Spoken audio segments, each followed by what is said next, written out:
Agad namang sinagot ng palasyo ang mga bagong tirada ni VP Sara. At live mula sa Lapu-Lapu City sa Cebu, may Express Report si Maricel Halili Mase. Ano ba ngayon ang pahayag ng Malacanang dyan? Ruth, isa-isa ang sinagot ng Malacanang itong mga patutsyada ni Vice President Sara Duterte at maging yung mga batikos tungkol naman sa sinasabing koneksyon ni Pangulong Bongbong Marcos dito sa founder ng Peanut Gallery Media Network na si Franco Mabanta. Nakakaalarma na gustong maging Pangulo ng Pilipinas ni Vice President Sara Duterte pero hindi siya marunong gumamit ng computer. Ito ang banat ni Undersecretary Claire Castro kasunod ng pagpuna ni VP Sara tungkol sa umano'y lumalalang unemployment rate at lumolobong utang ng Pilipinas. Sabi ni Jose Castro, si VP Sara naman mismo ang umamin na hindi siya marunong gumamit ng computer at ginagamit niya lang ito kapag naka-zoom siya na marahil ay may tagapindot pa raw ito. Mukhang wala rin daw alam ang bise sa mga tinatrabaho ng Pangulo. Habang nandito raw kasi ang Pangulo sa Cebu para sa ASEAN Summit ay nasa ibang bansa naman daw ang bise at nagbabakasyon. Dagdag pa ni Jose Castro, ang sinasabing utang ng Pilipinas ni VP Sara ay normal naman sa ibang bansa para maibigay ang tulong sa taong bayan.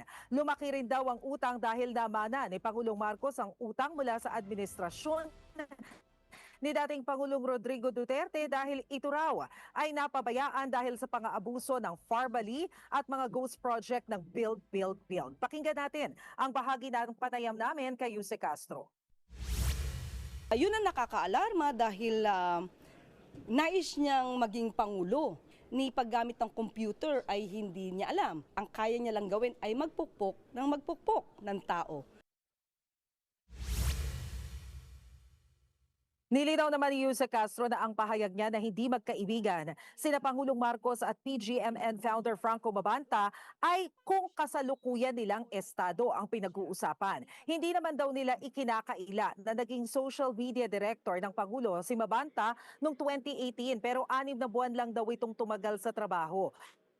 Hindi raw kasi akma ang style ng pagtatrabaho ni Mabanta sa bagong Pilipinas na gustong mangyari ng Pangulo. Hamon pa ni Jose Castro sa mga nagkakalat ng larawan na magkasama sina Pangulong Marcos at Mabanta, maglabas sila ng mga bagong photos. Puro lumang larawan daw kasi ang pinapakita ng mga ito. Narito ang sinabi ni Jose Castro tungkol dito. Wala naman nagdi-deny na naging social media director ng Pangulo itong si Franco Mabanta. We're talking of now. So, challenge ko rin, bigyan niya ako ng larawan na magkasama si Franco Mabanta at ang Pangulong Marcos Jr.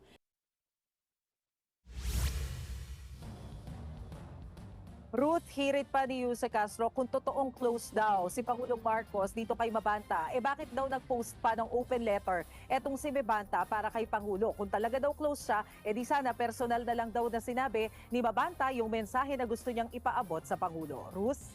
Masedya naman sa ASEAN Summit, ano bang update at anong mensahe ng Pangulo doon sa mga ASEAN leaders? Ruth, sa ngayon kasalukuyang ginagawa yung retreat session na pinapangunahan din ni Pangulong Marcos bilang chair ng ASEAN. Kanina, doon sa opening statement niya sa welcome ceremony at maging sa plenary session, iisa ang tono ng Pangulong Marcos. Ito ay yung pagkabahala ng ASEAN dahil dun sa nangyayaring krisis dyan sa Middle East na hindi raw maikakaila yung dagok na dulot sa buong rehiyon. Nariyan daw yung pagtaas ng presyo ng petrolyo na nagdo-domino effect na rin maging dun sa mga pangunahing bilihin. Kaya ang panawagan niya sa mga kapwa niya leader ng ASEAN, magsama-sama, tingnan yung mga adjustments at yung mga best practices na pwedeng gawin ng sa gayon ay hindi na uuwi sa krisis yung mga problemang gaya nito. Ruth? Yan po ang Express Report ni Maricel Halili live mula sa Lapu-Lapu City sa Cebu.